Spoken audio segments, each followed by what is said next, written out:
Welcome sa ating munting YouTube channel. Please support my videos. Comment, like and subscribe po mga idolo. Maraming salamat po. Story present. Super Devo Uling System. Kabanata 2011 nawasak ang Golden Feather Dojo.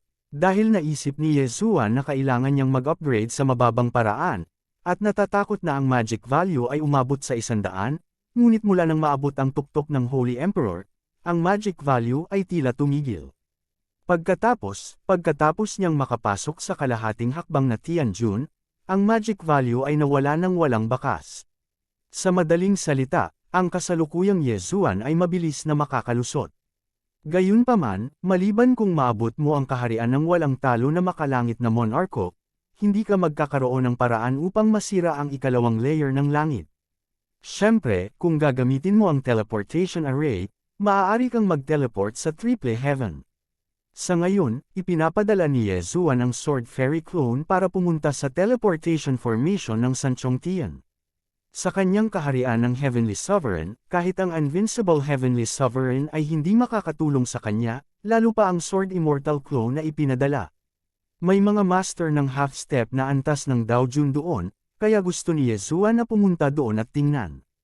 Pinakamainam na makakuha ng ilang karanasan sa paglilinang ng hindi magagapi na si Tianjun, upang patuloy siyang makalusot.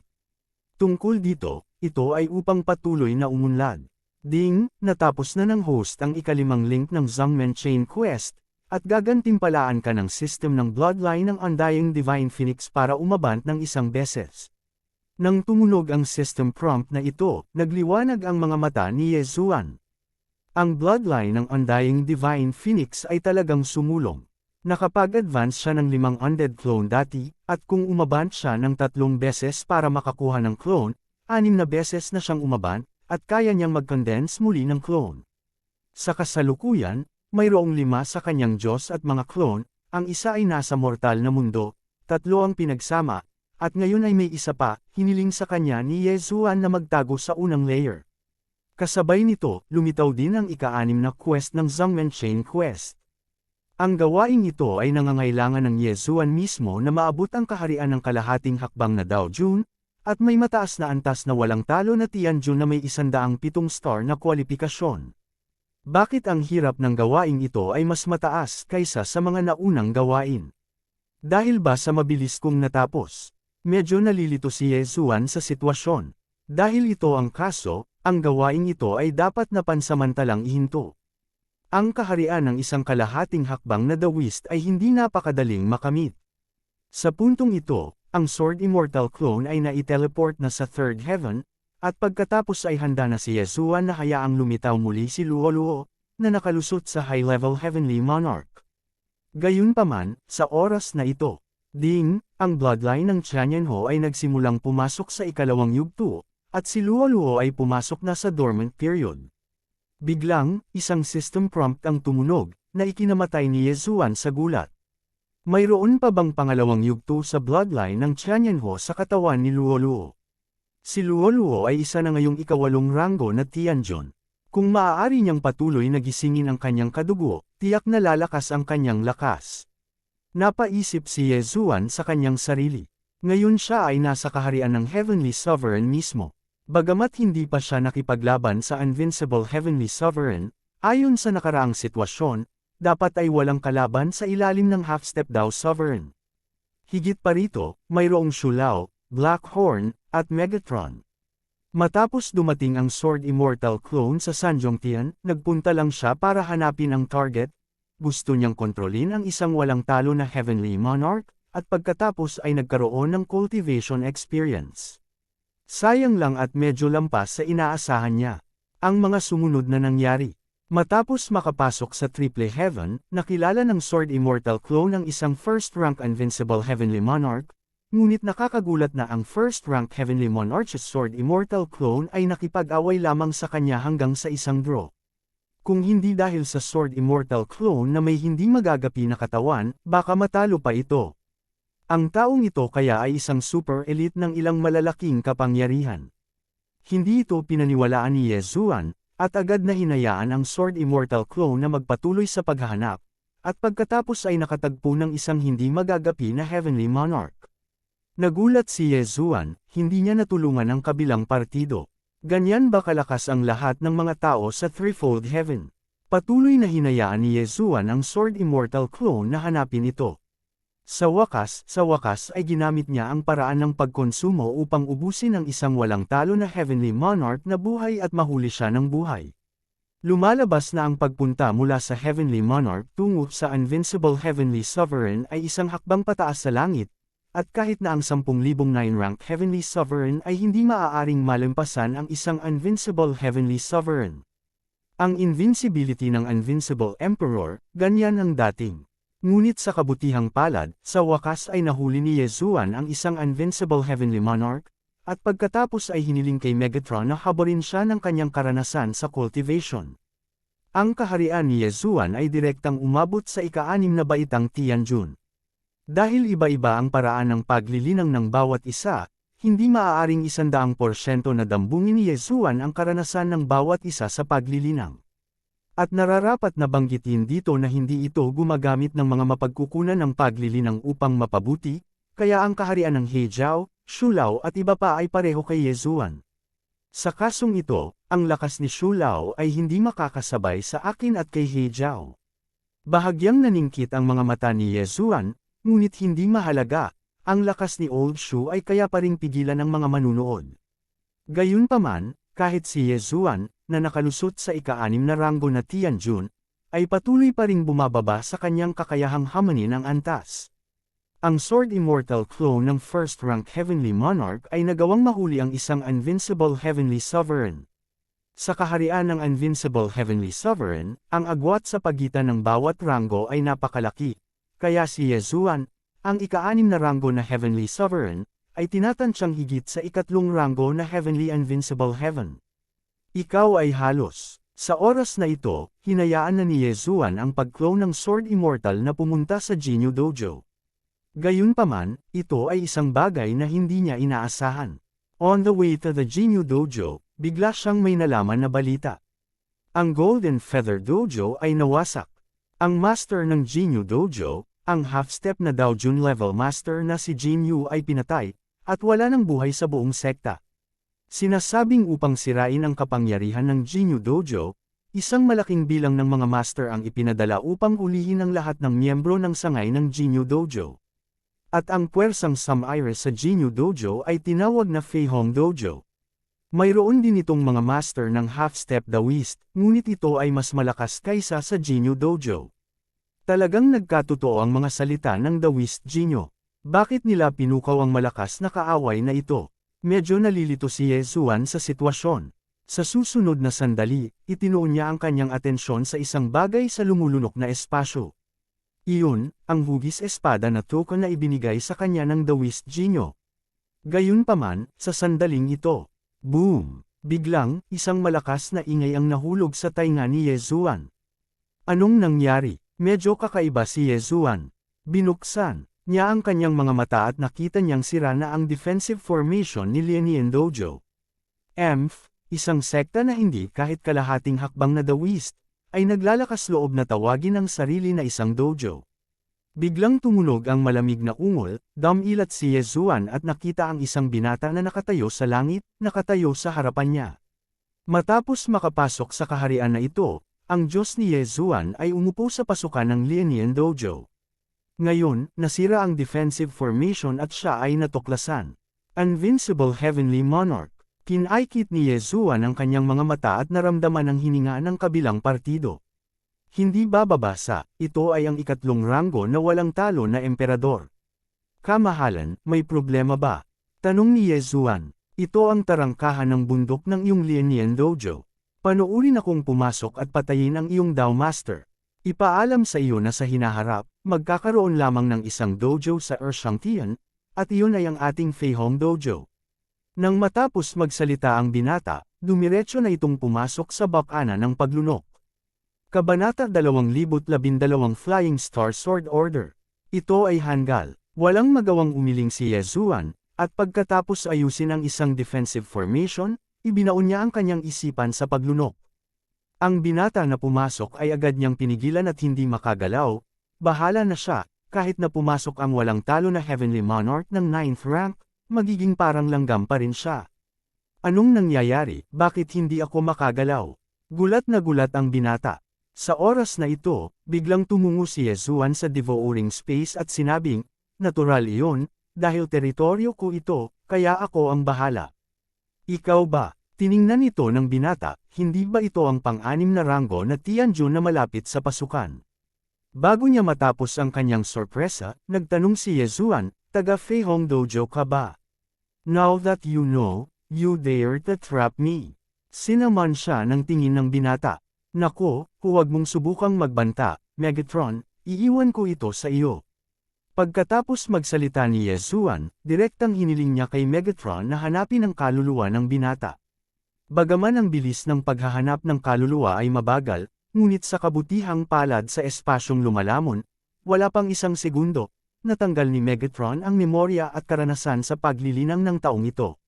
Ding, ang host ay gumawa ng isang pambihirang tagumpay, at sa kasalukuyan ay ang 9th rank Heavenly Monarch.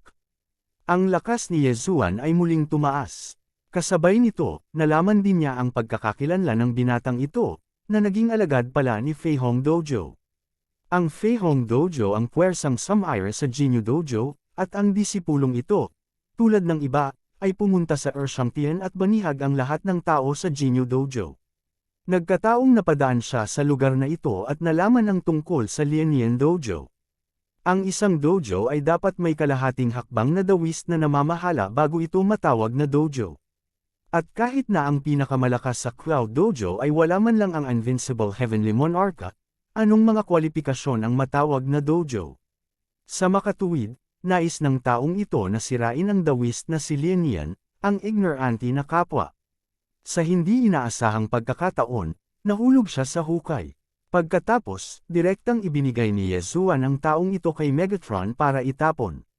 Matapos lumunin ng totoo at peking maskara ang kanyang katawan, nagkaroon siya ng kakayahang mag-transform sa kanya. Gayunpaman, ang parehong mukha, katawan, hininga, at iba pa, ang lakas ay hindi magbabago. Ngayon ako ay isang rank 9 na Tianjun. Kung tayo ay makiisa kay He Jiao, ang aking lakas ay dapat na makalaban sa isang 5th rank na walang talo na Tianjun. Napaisip si Yezuan sa kanyang sarili.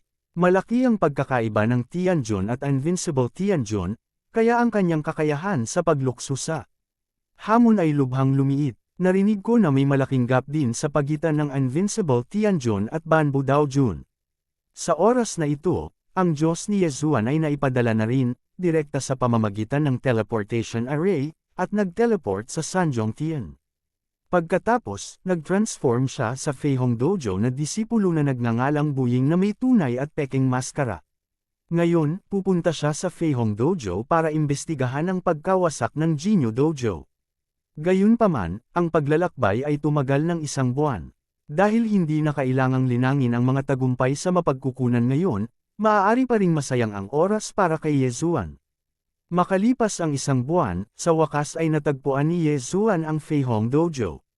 Sinasabi na ang lakas ng dojo na ito ay hindi masama, at may mga powerhouse na may mid-level na half-step na antas ng Daojun. Napakahigpit ng pasukan sa Feihong Dojo. Sa kabutihang palad, si Yezuan ay nakasuot ng tunay at peking maskara, kaya pumasok siya sa Feihong Dojo.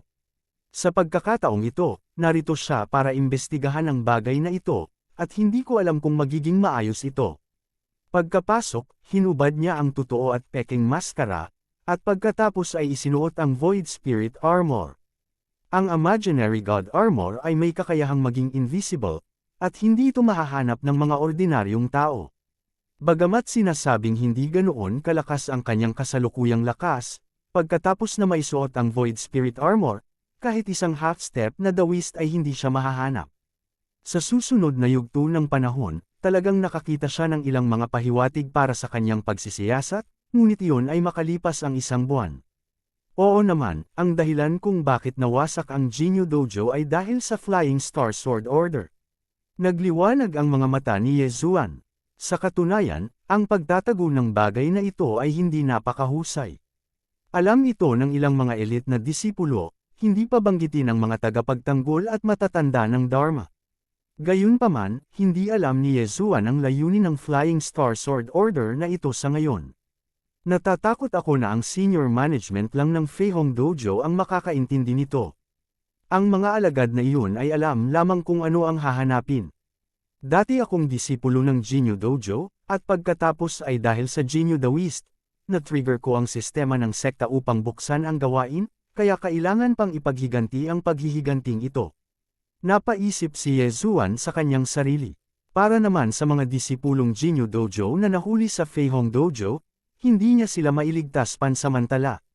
Kahit na magsuot siya ng Void Spirit Armor, maaari niyang labanan ang hindi magagapi na Heavenly Monarch sa gitna at mataas na antas, at ang mga tagapag-alaga sa Feihong Dojo na ito ay hindi bababa sa kalahating hakbang na antas ng Dao Jun, paano niya ito mailigtas?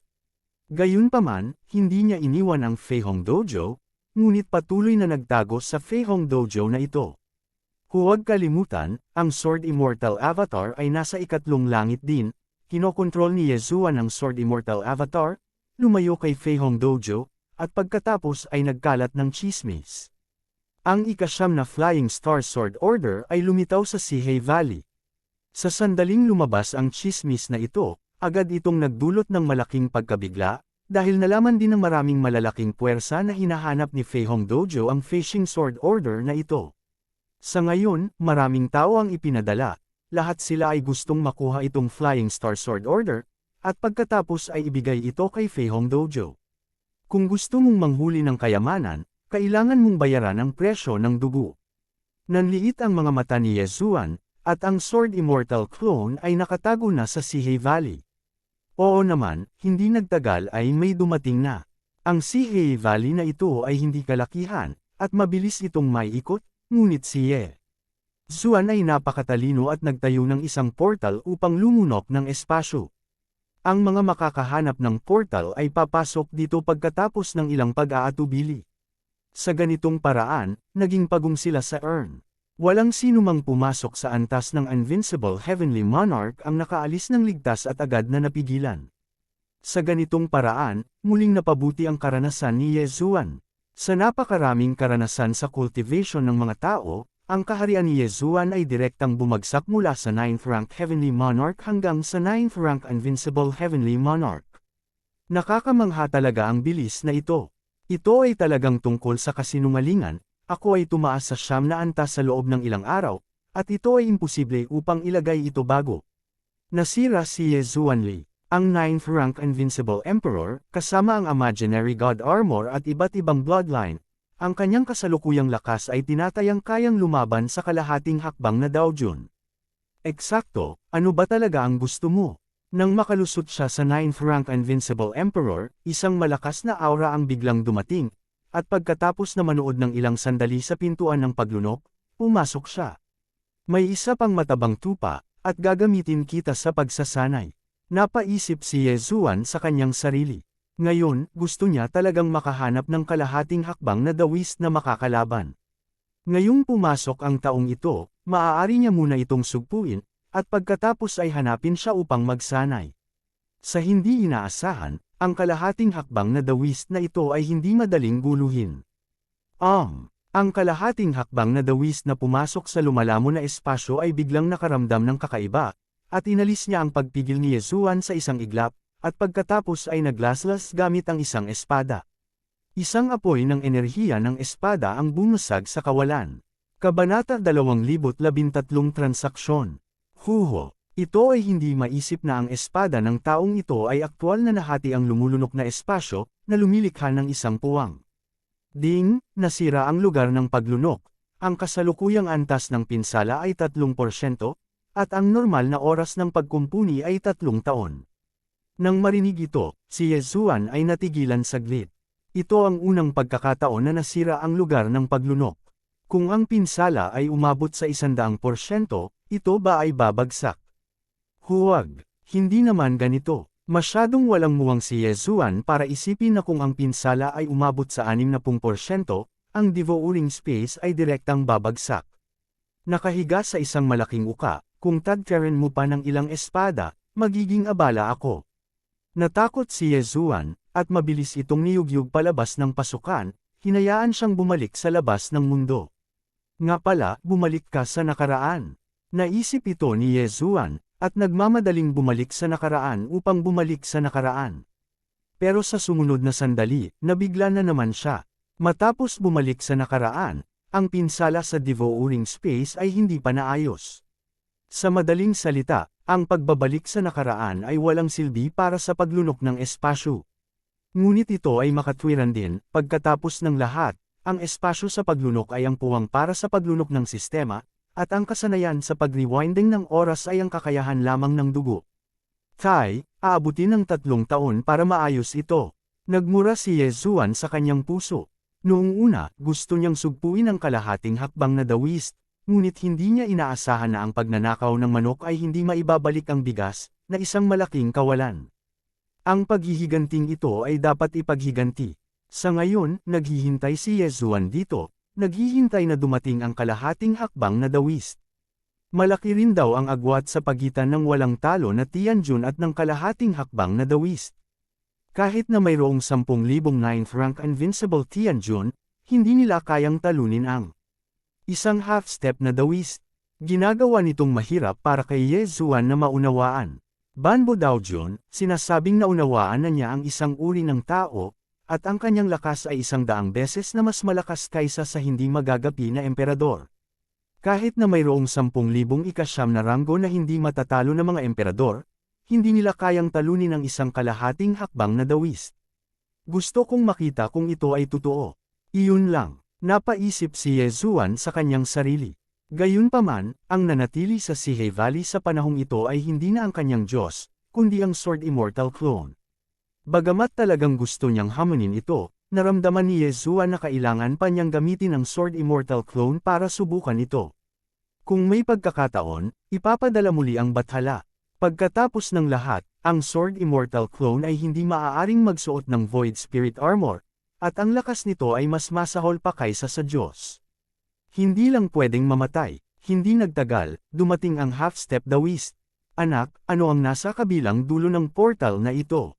Biglang, isang hindi pamilyar na boses ang nahulog sa tainga ng Sword Immortal clone. Nilinggan niya ang kanyang ulo at nakita niya na ito ay isang medyo may edad na lalaki. Ang taong ito ay ang kalahating hakbang na dawist na dating nasira ang devouring space ng 3%. Pagkatapos, mabilis na isinara ng Sword Immortal clone ang portal, at malamig na sinabi, "Susunod, mas mabuting ipakita mo ang iyong tunay na kakayahan, kung hindi, mamamatay ka ng malungkot." Nang marinig ito, nagulat ang nasa katanghaliang gulang na lalaki.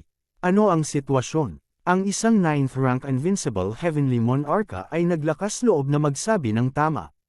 Naghahanap ng kamatayan. Ikaw na Mangmang, panoorin mo akong turuan ka ng leksyon para sa iyong mga nakatatanda. Nang walang sabi-sabi, itinaas ng nasa katanghaliang gulang na lalaki ang kanyang kamay at pinaypayan ang Sword Immortal clone. Ang suntok na ito, bagamat casual lang niyang ipinadala, ay napakalakas, sapat na para tumama sa isang ranggo na siyam na walang talo na Heavenly Monarch. Pamatay na estado, darating na ang Sword Immortal. One Sword Flying Immortal. Sa harap ng gayong pag-atake, ang Sword Immortal clone ay lumabas ng sunod-sunod at tumangay patungo sa nasa katanghaliang gulang na lalaki. Cough! Sa isang mahinang tunog, ang espada ng Sword Immortal clone ay tumusok sa kamay ng nasa katanghaliang gulang na lalaki. Sa hindi inaasahan, ang suntok na ito ay talagang nag-trigger ng one-hit kill effect. Ngunit sa kasamaang palad, ang espadang ito ay hindi aktwal na tumusok sa palad ng nasa katanghaliang gulang na lalaki, ngunit tumusok sa proteksyon ng apoy na tumakip dito. Paano posible na masira ang aking flame defense? Gulat na gulat ang nasa katanghaliang gulang na lalaki. Nabuhay siya ng napakaraming taon, at ito ang unang pagkakataon na narinig niya ang ganoong bagay, lalo pat nakita niya ito. Ang naiintindihan ko ay ang paraan ng apoy. Ang pagtatanggol ng apoy ay hindi masisira ng isang 9th rank Invincible Emperor. Anong paraan ang ginagamit ng taong ito? Kumunot ang noo ng nasa katanghaliang gulang, mabilis na naglabas ng palad, at pinaypayan iyon. Gamit ang espadang iyon ngayon lang, nakita ni Yezuan ang clue. Kung ang nasa katanghaliang gulang na lalaki ay walang isang layer ng flame defense, siya ay napatay kaagad. Halika ulit. Galit na sumigaw ang Sword Immortal clone at muling pinatay ito. Bagamat hindi na magagamit ang One Sword Flying Immortal, mayroon pa rin itong one-hit kill effect. Hanggat maaari itong makasakit sa isang nasa katanghaliang gulang na tao, posibleng mapatay ang kalaban sa ilang segundo.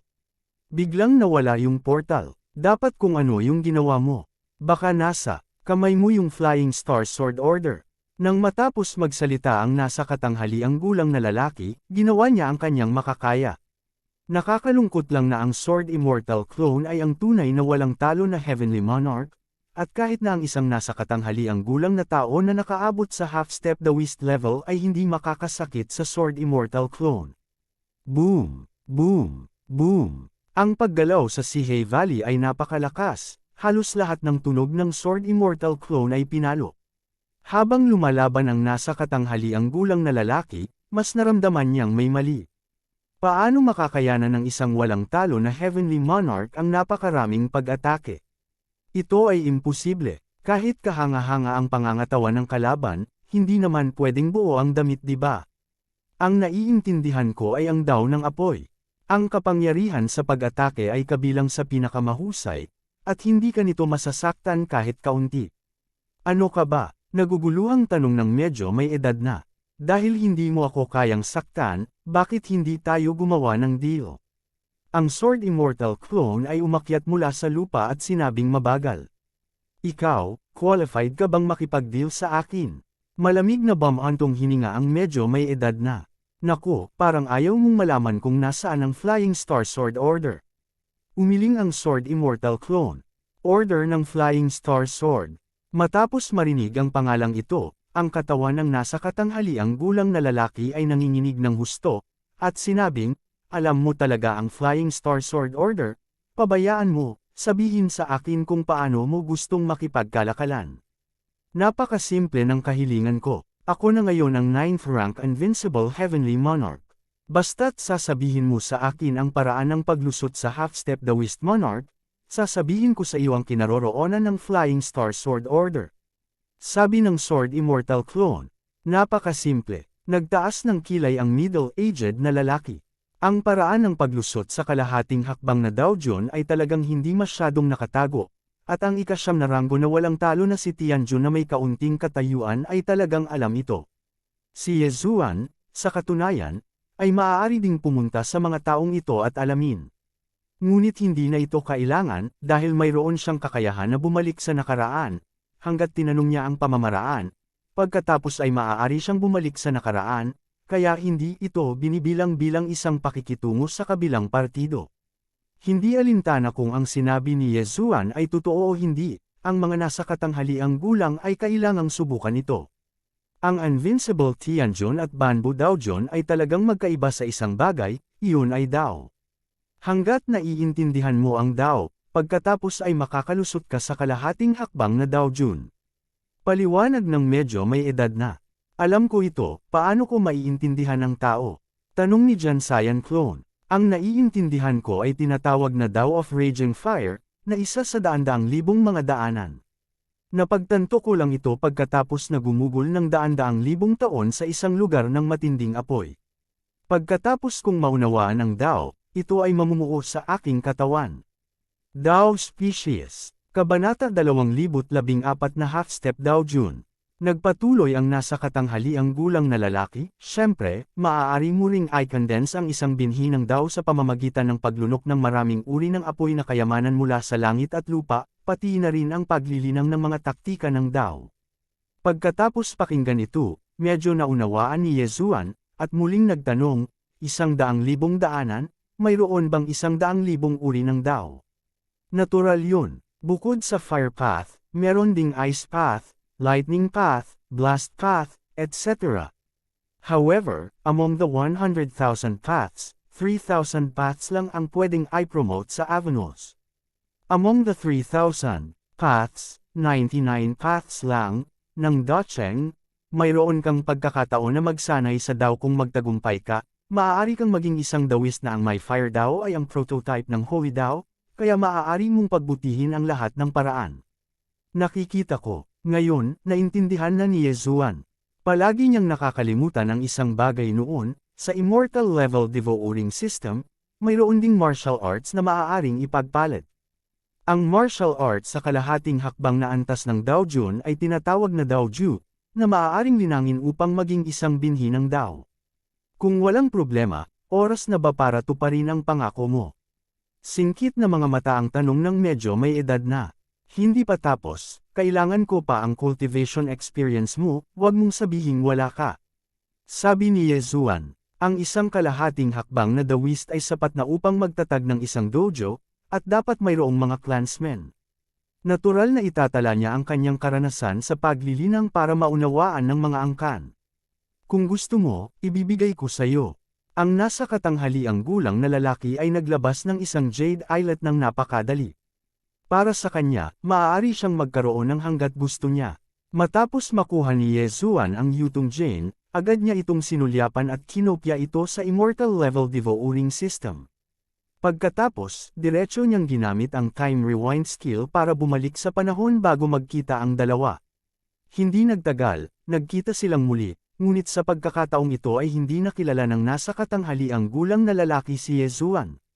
Your Excellency, alam ko ang kinaroroonan ng Flying Star Sword Order, ngunit mayroon akong kahilingan. Hanggat kaya kung kunin ang aking espada, saka ko sasabihin sa iyo ang lokasyon ng Flying Star Sword Order. Matapos muling lumitaw ang nasa katanghaliang gulang na lalaki, sinabi yon ni Yezuan. Ang pangsyam na ranggo na walang talo na makalangit na monarko ay nangangahas na magsalita ng baliw. Ang nasa katanghaliang gulang na lalaki ay medyo hindi nasisiyahan, ngunit dapat siyang magkaroon ng background upang linangin ang ikasyam na ranggo na Invincible Heavenly Sovereign. Nakakabaliw ba, malalaman mo pagkatapos mong subukan. Bagamat hindi ko alam kung ano ang order ng Flying Star Sword, dapat itong makuha ng malakas. Tanggap mo ba o hindi? Sabi ni Jansayan Clone. Anong nakakatakot dito? Halatang hindi ito masyadong pinag-isipan ng medyo may edad na. Kung tutuusin, hindi siya kayang saktan ng isang 9th rank Invincible Emperor. Huwag kang mag-alala, hindi ako aatake sa vitals mo. Pinaikit ni Yezuan ang kanyang mga mata at direktang bumaril. Pagpatay ng estado, darating ang Sword Fairy, isang espada, face yan. Ang Sword Immortal Clone ay naging streamer at pinatay ang nasa katanghaliang gulang na lalaki. Humph! Malamig na bamantong hininga ang nasa katanghaliang gulang, ngunit wala man lang siyang depensa, at sinubukang hawakan ang mahabang espada. Puff! Sa isang mahinang tunog, ang walang kapantay na pares ng mga espada sa mga kamay ng Sword Immortal Clone ay nahuli ng nasa katanghaliang gulang na lalaki. Sa kasamaang palad, kahit na ang nasa katanghaliang gulang na lalaki ay hindi gumamit ng proteksyon ng apoy sa pagkakataong ito, hindi niya na-trigger ang one-hit kill effect. Halika ulit, kumislap ang mga mata ni Yezuan, at ginamit niya ang backward skill ng oras. Kung hindi ito gumana ng isang beses, pagkatapos ay 2 beses, kung hindi ito gumana ng 2 beses, ito ay 5 beses. Anyway, handa na si Yezuan na bumalik sa nakaraan. Sa pangalawang pagkakataon, hindi na-trigger ang one-hit kill effect. Sa pangatlong beses, hindi rin. 10 beses sa isang hilera, hindi ito nag-trigger.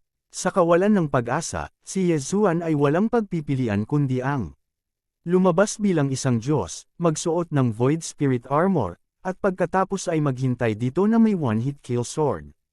Ang paggamit ng one-hit kill piece para mag-cast ng Sword Flying Immortal ay may isa pang epekto kaysa sa walang katulad na pares ng sword, iyon ay, maaari nitong lubos na mapataas ang pagkakataon ng one-hit kill.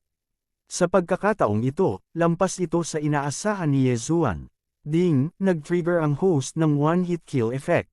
Ding, tumaas ang killing intent ng host. Nag-prompt ang system. Sa wakas, pagkatapos gamitin ni Yezuan ang 11th One Sword Flying Immortal, napatay niya ang kalahating hakbang na lalaking nasa katanghaliang gulang sa antas ng Daojun sa ilang segundo. Yung kabilang partido, namatay sa kawalang ingat. Ngunit ito ay isang bagay na syempre, pagkatapos ng lahat, si Yezuan ay isa lamang hindi magagapi na makalangit na monarko. Dahil may malaking agwat sa kalahating hakbang na Daoist na monarch, hindi ito sineseryoso ng kabilang partido. Baguhin din ito sa ibang tao. Matapos mamatay ang tao, mabilis na nagwala si Yezuan at iniligpit ang kanyang katawan. Ngayon, isa na siyang 9th-rank Invincible Emperor, ngunit hindi niya alam kung paano makapasok sa isang half-step na Daoist, kaya kailangan niyang hanapin ang kaluluwa ng nasa katanghaliang gulang na lalaking ito, umaasang makakuha ng ilang kapaki-pakinabang na bagay. Ngunit nabigo siya. Paano tayo makakalusot? Gusto ba nating manatili sa lupain ng matinding apoy tulad niya? Kumunat ang noo ni Yezuan. Ang nasa katanghaliang gulang na lalaking ito ay nagsabi na siya ay gumugol ng daan-daang libong taon sa lupain ng matinding apoy bago pumasok sa kalahating hakbang na Daojun. Hindi banggitin ang daan-daang libong taon, kahit na ito ay mga dekada, hindi makakapunta si Yezuan. Gayunpaman, sa sandaling ito, ma-analyze ang bangkay, dapat bang gawin? Biglang tumunog ang isang system prompt na nagpagulo kay Yezuan. Oo. Sumagot si Yezuan. Susunod, ang immortal level na phagocytosis system ay pag-aralan ang bangkay ng nasa katanghaliang gulang na lalaking ito. Ang pagsusuri na ito ay lubos na masinsinan. Halimbawa, alam ng nasa katanghaliang gulang na tao kung aling bahagi ng pinsala ang hindi gumaling. Gayunpaman, hindi iyon ang punto. Nakakuha ang host ng buto ng apoy. Nang bumagsak ang system prompt sound, mabilis na tumingin si Yezuan. Ang buto ng apoy ay talagang isang maliit na apoy, at ngayon ay pinili ni Yezuan na lunukan ito. Nilamon ng host ang fire seed at nag-condense ng fire seed. Ang kasalukuyang fire seed ay nasa maagang yugto ng condensation. Nakalusot ang host sa half-step Daojun. Sunod-sunod na tumunog ang dalawang beep. Sa wakas ay nakapasok si Yezuan sa kalahating hakbang na Daojun realm. Ang paghakbang mula sa Invincible Heavenly Sovereign tungo sa half-step Sovereign Realm ay talagang isang hakbang patungo sa langit, at naramdaman lang ni Yezuan na ang kanyang lakas ay sumailalim sa mga pagbabagong nakayayanig sa lupa. Kung hindi lang namatay ang middle-aged na lalaki, ngayon ay baka masampal niya ito ng isang kamay. Ang maliliit na Daoist species ay nahahati sa tatlong antas, katulad ng paunang yugto, maliit na yugto, at malaking yugto, at ang bawat antas ay nahahati sa maagang yugto, gitnang yugto, at huling yugto. Ang saligan ng paglusot mula sa isang kalahating hakbang na Daojun tungo sa isang Daojun ay ang unang paikliin ng isang binhi ng Dao at isulong ito sa huling yugto ng Docheng. Kung gusto mong makalusot mula sa daigdig ng Daojun tungo sa buhay at kamatayan ng Daojun, kailangan mong i-upgrade ang dalawang Dao sa huling yugto ng Docheng, at ang saligan ng pagnanais na makalusot mula sa kaharian ng Daojun tungo sa buhay at kamatayang Daojun, kailangan mong i-upgrade ang dalawang Dao sa huling yugto ng Docheng, at ang saligan ng pagnanais na makalusot mula sa huling bahagi ng buhay at kamatayan tungo sa huling bahagi ng buhay at kamatayan yugto ng Docheng. Ito ang natutunan ni Yezuan mula sa alaala ng nasa katanghaliang gulang na lalaki. 100,000 landas, 3,000 daan, at 99 na mga banal na daan. Kabilang sa mga ito, ang 99 na mga banal na paraan ay hindi tumutukoy sa 81 banal na paraan, ngunit sa 99 na mga uri. Sa makatuwid, ang pagkakaisa ng Daosids ay napakakritikal, dahil sa bawat pag-condense mo ng isa, tataas ang kahirapan kapag ang susunod na Daosid ay na-condense. Kung ang lahat ng mga binhi ng Dao na iyong pinalamutian sa iyong harapan ay hindi ang prototype ng 3,000 Dao, kung gayon lahat sila ay walang silbi.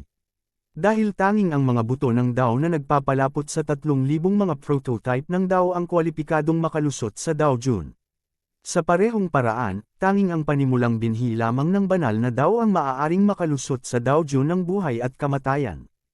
Sa kabutihang palad, ang Fire Daosid na ito ay isang prototype ng Holy Dao Daosid, kaya maaaring patuloy na magsanay si Yezuan. Pinipili din ng mga ordinaryong tao ang prototype ng banal na Dao at Dao upang linangin, upang hindi sila maipit sa kaharian sa hinaharap. Bilang karagdagan, sa pambihirang tagumpay ni Yezuan, sunod-sunod din ang paglusob ni Shu Lao, He Jiao, at iba pa. Gayunpaman, si He Jiao, Heaven-breaking Divine Ape at Yezuan ay magkaiba at hindi makakapag-condense ng Dao species. Ngunit ang matandang lalaki, ang nagsasaka ng demonyo, ay kayang gawin ito. Sa oras na ito, natuklasan ni Yezuan na mayroon ng isa sa katawan ni Shu Lao, hindi, ito ay dalawang buto ng Daoist. Ang isa ay ang Fire Daosid, at ang isa ay isang itim na bola. Kabanata 2015 Flame Swallow Kilin. Sa itim na bowl ang ito, mayroong simbolong ito na pamilyar kay Yesuan. Lumamon ng mga simbolo, ding, ang apoy na Diyos na unicorn ay nagpapalapot at nilalamon ang Dao species, at ang advanced na hakbang ay ang apoy na lumulunok ng unicorn. Tumunog ang system beep, natigilan si Yesuan, at mabilis na tiningnan, at nalaman na nagbago ang katawan ni Shu Lao. Ang apoy na Diyos na unicorn ay sumulong upang maging apoy na lumulunok ng unicorn. Paano ito nangyayari? Si Yesuan ang lumamon sa Dao of Fire ngayon lang, hindi si Shu Lao. Paano umaban si Shu Lao? Nagmamadali itong naramdaman ni Yesuan, at nalaman na may hindi lamang nagniningas na binhi ng Dao sa kanyang katawan, kundi pati na rin ang isang lumalamon na binhi ng Dao. Ang ganitong uri ng Dao, natatakot ako, ay kapareho ng bloodline ng Undead Divine Phoenix, at ito ay ibinabahagi sa matandang puno. Hindi lang iyon, si Heijiao ay mayroon ding katumbas na Dao species sa kanyang katawan. Sa ganitong paraan, tinatayang si Luoluo, na natutulog pa sa oras na ito, ay ibinabahagi rin. Sa madaling salita, kinita. Sa wakas, ang pag-atake ko ay may epekto din ng paglunok. Kung ang pag-atake ay pinagsama ang kapangyarihan ng apoy at ang kapangyarihan ng paglunok, ito ay mas malakas kaysa sa mga ordinaryong tao. Tuwang-tuwa si Yesuan. Sa sandaling ito, mabilis niyang sinuri ang matandang puno pagkatapos niyang umaban. Ngayon si Shu Lao ay sumulong sa apoy na lumulunok ng unicorn, at naunawaan na rin niya ang kasanayan sa paglunok. Bilang karagdagan, maaaring makuha ni Shu Lao ang lahat ng pag-atake ng apoy at pansamantalang i-convert ito sa lakas. Kung tungkol sa daya, mayroon lamang 9 Heavens Devouring Flames, masyadong mabuti. Hindi napigilan ni Yesuan ang paglunok ng laway, at mabilis na hinayaan si Jansayan na mag-clone at Shu Lao na lumaban. Sa bandang huli, si Shu Lao ay talagang nagkaroon ng hindi maiiwasang pakikipaglaban sa Sword Immortal clone. Ngunit ito ay normal din. Pagkatapos ng lahat, ang Old Shu ay may Black Flame Devouring, na may parehong epekto sa Devouring Dragon Scales, at immune sa lahat ng flame attack, na mas malakas pa kaysa sa bloodline ng Undead Phoenix. Siyempre, hanggat si Yesuan mismo ay nakasuot ng Void Spirit Armor, maaari pa rin niyang abusuhin ang lumang puno. Ngayon, nakapasok na si Yesuan sa kalahating hakbang na dawist, kaya ang susunod na hakbang ay magsimula ng bagong aksyon. Sa ngayon, gagawa siya ng portal na muling lumalamon ng espasyo, naghihintay para sa maliliit na puting tupa na mahulog sa bitag. Gayunpaman, karamihan sa kanila dito ay hindi magagapi na makalangit na mga monarko, at ilang kalahating hakbang na dawist na monarch ang dumating. Ngayon, sa wakas ay naghintay si Yesuan para sa isa pang kalahating hakbang na dawist. Ngunit sa pagkakataong ito, hindi siya nang ahas na hayaan ang kalahating hakbang na si Dao Jun na pumasok muli sa paglunok, ngunit mabilis na isinara ang portal at nagkusa na magpakita. I'm afraid, wala namang Flying Star Sword Order dito diba? Pagkaraang dumating ang isang maputi ang buhok, sinabi niya sa clone ng Sword Immortal. Oh, paano mo nalaman? Gulat na sabi ni Jansayan clone. Napakasimple nito. Mula nang hinahanap ng mga alagad ng Feihong Dojo ang Flying Star Sword Order na ito, marami na ang mga taong nagbalak na gumawa ng mali, nagkalat ng fake news para makaakit ng mga tao, at pagkatapos ay umatake at pumatay. Sagot ng matanda, nakikita ko, bahagyang tumango ang Sword Immortal clone at nakangiting sinabi, pero tama ka, mayroon talagang Flying Star Sword Order dito. Hehe, kung ano o hindi, papatayin kita sa susunod. Natawa din ang matanda, dapat ay nakapatay si Yesuan ng maraming tao. Kung papatayin niyang muli si Yesuan, makakakuha siya ng maraming kayamanan. Kahit na walang Flying Star Sword Order, sulit na biyahe. Natatakot ako na walang makakapatay sa akin sa Triple Heaven na ito. Umiling si Yesuan. Siyempre, noong sinabi niya sa akin, ang tinutukoy niya ay ang Sword Immortal clone. Si San Zhongtian, halos kalahating hakbang na dawist na hari, ay gustong patayin ang Sword Fairy clone, paano ito posible? Kung ganoon ay susubukan ko. Namilog ang mga mata ng matanda, at naramdaman din niya na si Yesuan ay isang half-step dawist. Gayunpaman, hindi na mabilang na taon na ang nakalipas mula noong nakapasok siya sa half-step na Dao Jun, at ang Fire Dao Seed sa kanyang katawan ay nasa gitnang yugto na ng inisyal na condensation, at malakas pa rin ang kanyang lakas, kaya hindi dapat maging problema ang pakikitungo kay Yezuan. Sa kasamaang palad, nagkamali siya. Patayin. Sa oras na ito, sa wakas ay nakakilos na ang matanda. Mayroong dalawang paraan ng kanyang pangunawa, ang isa ay ang daan ng apoy, at ang isa ay ang daan ng yelo. Ang paraan ng apoy at ang paraan ng yelo ay hindi lamang ang mga prototype ng Dao, kundi pati na rin ang mga prototype ng banal na paraan, upang maaari silang linangin sa lahat ng oras. Pinatay ng matandang lalaki si Yezuan gamit ang yelo sa isang kamay at apoy sa kabilang kamay. Sa labanang ito, hindi tatawagan ni Yezuan ang Flame Swallowing Kilin, dahil katatapos lang niya sa half-step Dao Jun, handang subukan ang kanyang lakas. Sa kasalukuyan, mayroon ding dalawang uri ng Dao na naiintindihan niya, ang isa ay ang paraan ng apoy, at ang isa ay ang paraan ng paglamon. Sa kasamaang palad, ang paraan ng paglunok ay tila walang epekto sa kanya. Sa kabaligtaran, ang Fire Dao Seed ay lubhang nadagdagan ang kanyang flame attack power at flame immunity ng ilang beses. Boom! Sa isang iglap, nilabanan ni Yezuan ang matandang lalaki. Pareho silang may Fire Dao Seed sa kanilang katawan. Ang matanda ay may Ice Dao Seed sa katawan, at si Yezuan ay may Devouring Dao Seed. Hindi ito ang punto ay ang apoy na buto ng Dao ng matandang lalaki ay nasa gitnang yugto na ng paunang paghalay, ibig sabihin, ang matanda ay nasa kaharian ng pangalawang ranggo at kalahating hakbang na Dao Jun. Gayunpaman, pagkatapos ng pag-aaway ng dalawa, ang matanda ay agad na natambas sa paglipad. Dati, nang ganap na bukas ang slaughtering state, si Yezuan ay nakakuha ng combat power increase ng higit sa 30 beses, at kasama ng walang kapantay na pares ng mga espada, si Yezuan ay may kakayahang lumaban ng higit sa 10 antas. Ngunit ang pagtaas na ito ay mukhang hindi gaanong kapaki-pakinabang sa half-step Daoist. Ang tinitingnan natin ngayon ay ang pag-unawa sa tao, at ang epekto ng pagtaas ng banal na kapangyarihan at pangangatawan ay hindi halata. Para sa kalahating hakbang na Dao Jun na nakabisado ang paraan ng apoy, maaari niyang gamitin ang apoy upang pumutok sa ilalim ng kanyang mga paa, at pagkatapos ay magkaroon ng sobrang bilis ng paggalaw. Kung naiintindihan mo ang daan ng hangin, ito ay magiging mas nakakatakot. Ang dahilan kung bakit si Yezuan ang nangibabaw sa pagkakataong ito, at pinalipad ng espada ang matandang lalaki, ay hindi dahil sa mga pagtaas na iyon, ngunit dahil sa pagtaas ng apoy ng undead na Phoenix bloodline at ng walang kamatayang unicorn bloodline sa katawan ni Yezuan.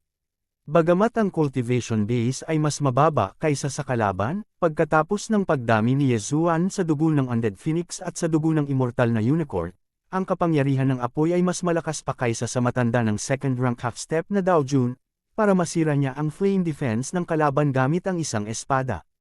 Iling na lumilipad. Bagaman ang banal na kapangyarihan at pangangatawan ay makakapagpabuti sa aking bilis, karamihan sa mga tao ay naiintindihan na ngayon ang paraan ng apoy, kaya ito ay medyo walang silbi, at ang aking binhi ng apoy ay nasa maagang yugto ng pagkondensasyon, ngunit sa kabutihang palad nasa akin ang dugo ng undead na Diyos at Phoenix at ng mga immortal.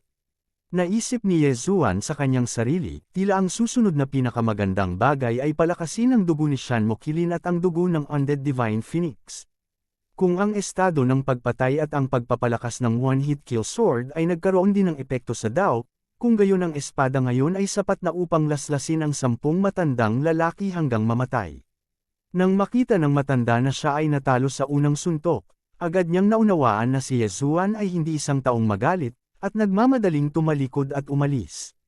Pagkatapos ng lahat, hindi ito isang bagay na magagawa ng mga ordinaryong tao para sa isang ranggo at kalahating hakbang na Dao Jun upang paliparin ang kanyang pangalawang ranggo na kalahating hakbang na Dao Jun, higit pa, ang naiintindihan ni Yezuan ay ang paraan din ng apoy. Gusto kong tumakbo ngayon, huli na. Ang mga mata ng avatar ni Sword Immortal ay kumikislap, at ang apoy ay sumambulat sa ilalim ng kanyang mga paa, mabilis na tumangay patungo sa matanda.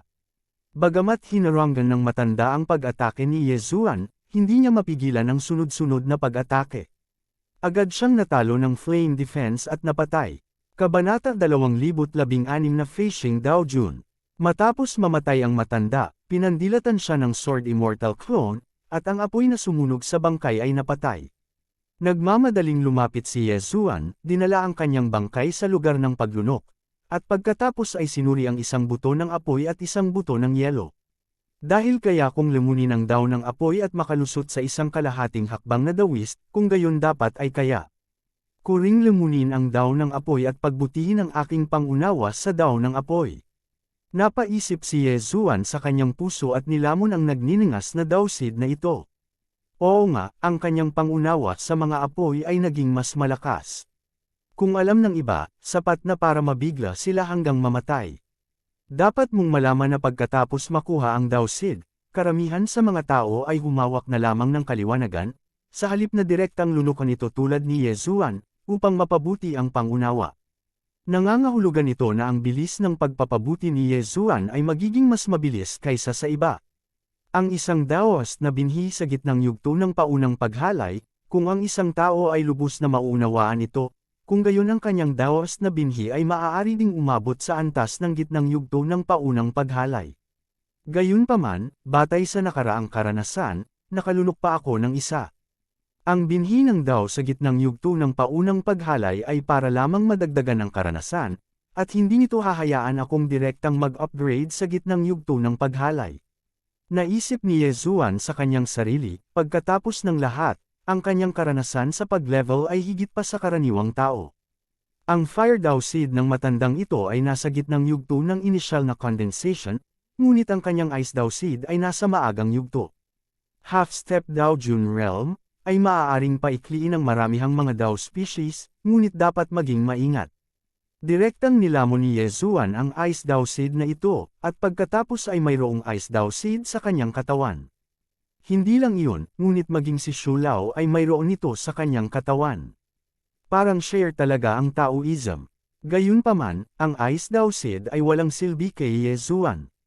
Bagamat sinasabing ang daan ng yelo ay prototype din ng banal na daan, at maaari itong isulong sa banal na daan sa hinaharap, ngunit sanay na si Yezuan sa paggamit ng apoy, at ngayon ay may hindi maipaliwanag na lumalamon na binhi ng Dao, kaya kailangan niyang maingat na piliin ang ikatlong binhi ng Dao. Ang paraan ng yelo, walang interes.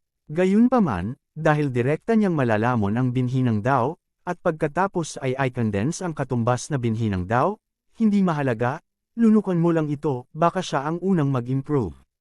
Sa oras na ito, ang paglunok ng iba pang mga species ng Dao ay maaaring mapabuti ang pananaw ng paglunok ng mga species ng Dao.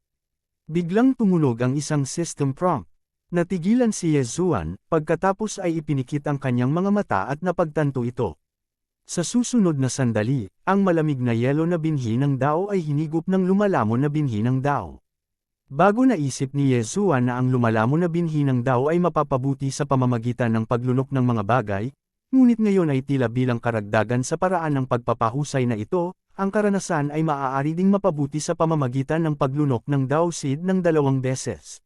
Sa kasong ito, sa hinaharap, ang mga walang kwentang bagay at walang kwentang dawsid ay magagamit para pahusayin ang divo-uling dawsids. Sa ganitong paraan, ang paglamon ng dawsids ay tiyak na ang pinakamabilis na pagbutihin. Susunod, nagtayo si Yezuan ng isa pang portal dito at ipinagpatuloy ang pagbabantay dito. Gayunpaman, ang lugar na ito ay hindi partikular na maunlad, at kakaunti ang mga kalahating naglalakad. Matapos makitungo si Yezuan sa isang kalahating hakbang na dawis na may paraan ng apoy, handa na siyang umalis. Ngunit sa oras na ito, biglang, isang malakas na hininga ang dumating, at ang Sword Immortal Avatar ay nagtaas ng kanyang mga kilay, ibinaling ang kanyang ulo upang tumingin, at natagpuan ang isang tao na nakasuot ng Feihong Dojo na costume na dumaan sa kanya. Ito ang tagapag-alaga ng Feihong Dojo. Nakilala ito ni Yezuan sa isang sulyap. Ang mga tagapag-alaga ng Feihong Dojo ay hindi bababa sa kalahating hakbang na antas ng Daojun, at ang kanilang lakas ay hindi mahina. Sa wakas, narito ang isang disenteng tao. Pinatay siya ni Yezuan nang walang sabi-sabi. Good guy, tinamaan ba ako ng ideya? Nagtaas ng kilay ang tagapag-alaga ng Feihong Dojo. Akala niya ay papatayin ni Yezuan ang mga tao at magnanakaw ng mga kayamanan. Gayunpaman, ito ay talagang totoo. Slaying Immortals and Ending Breath. Ang mga mata ni Yezuan ay kumislap, at siya ay direktang pumutol ng isang pag-atake na naglalaman ng paraan ng apoy. Ito ay katumbas ng paraan ng apoy sa gitnang yugto ng inisyal na paghalay. Hindi naman masama, ngunit gusto mo akong patayin sa pamamagitan ng pag-asa sa ganitong uri ng pag-atake. Masyadong nag-iisip. Ang tagapag-alaga ng Fei Hong Dojo ay nakataas ang kanyang mga kilay, at sa isang casual na sampal, direktang natama niya ang isang malaking palad ng apoy. Hindi ito ang apoy na palad. Sa malaking apoy na palad na ito, may bakas pa nga ng kidlat. Naiintindihan ng taong ito ang daan ng apoy at ang daan ng kulog at kidlat. Ang dalawa ay pinagsama, at ang pag-atake ay napakabangis. Sa isang iglap, natalo ang pag-atake ni Ye Zuan. Tulad ng inaasahan ng tagapag-alaga ng Fei Hong Dojo, natatakot ako na ang Ice Dao at ang Thunder Dao ay umabot na sa yugtong ng gitnang yugtong ng paunang paghalay, na mas malakas kaysa sa karaniwang ikalawang gradong kalahating hakbang na Dao Jun. Kumunat ang noo ni Ye Zuan. Mas mahirap ay upgrade ang Dao Seed mula sa maagang yugto hanggang sa huling yugto kaysa sa maagang yugto hanggang sa gitnang yugto. Sa makatuwid, pipiliin ng maraming tao na i-condense ang pangalawang Dao Seed, at pagkatapos ay mag-upgrade sa gitnang yugto ng paunang kondensang. Sa ganitong paraan, medyo nagsasalita, ang lakas ay mapapabuti ng mas mabilis. Bagamat hindi bumuti ang kaharian, maaari pa rin itong malampasan ang karaniwang kapantay. Ang tanging first rank at half-step na Dao Jun, maglakas loob na barilin ako, nanliligaw sa kamatayan. Galit na sumigaw ang tagapag-alaga ng Fei Hong Dojo at muling bumaril, direktang tumama sa clone ng Sword Immortal, na lumipad ito. Gayunpaman, nang mawala ang apoy, hindi nakita ng tagapag-alaga ang figure ng Sword Immortal clone. Saan ka nakatingin? Biglang may narinig na boses sa likod niya. Sa oras na ito, ginagamit na ng Sword Immortal clone ang Eye of Assassination at pumunta sa likod ng kalaban. Pagkatapos, isang espada ang tumama. Bang! Ang kulog at fire armor ng tagapagtanggol na ito ay medyo malakas, na humaharang sa espada. Ang mga nakakaunawa sa dalawang paraan ay may pambihirang kapangyarihan sa pakikipaglaban. Kahit na ang isang pag-atake na pinagsasama ang kapangyarihan ng apoy at ang kapangyarihan ng paglamon ay hindi makakasakit sa kanya. Gayunpaman, hindi pa rin ito mapipigilan si Ye Zuan. Biglang nahati ang kawalan, at diretsyong bumaba ang Diyos ni Ye Zuan. Ngayon, 2-1 na. Bukod dito, si Ye Zuan, na nakasuot ng Void Spirit Armor, ay mas malakas pa sa Sword Immortal clone. Bagamat hindi masyadong kapaki-pakinabang ang pagpapalakas ng Ethereal God Armor, huwag kalimutan na ang Ethereal God Armor ay mayroon ding stealth effect at ganap na immune sa ganitong uri ng pag-atake ng enerhiya. Ang lakas ng Fei Hong Dojo na ito ay itinuturing na pinakamataas na antas sa mga second-rank half-step Daoist. Maliit na bilang ng mga tao na nakakaunawa sa tatlong uri ng Dao ang magiging mas malakas kaysa sa kanya.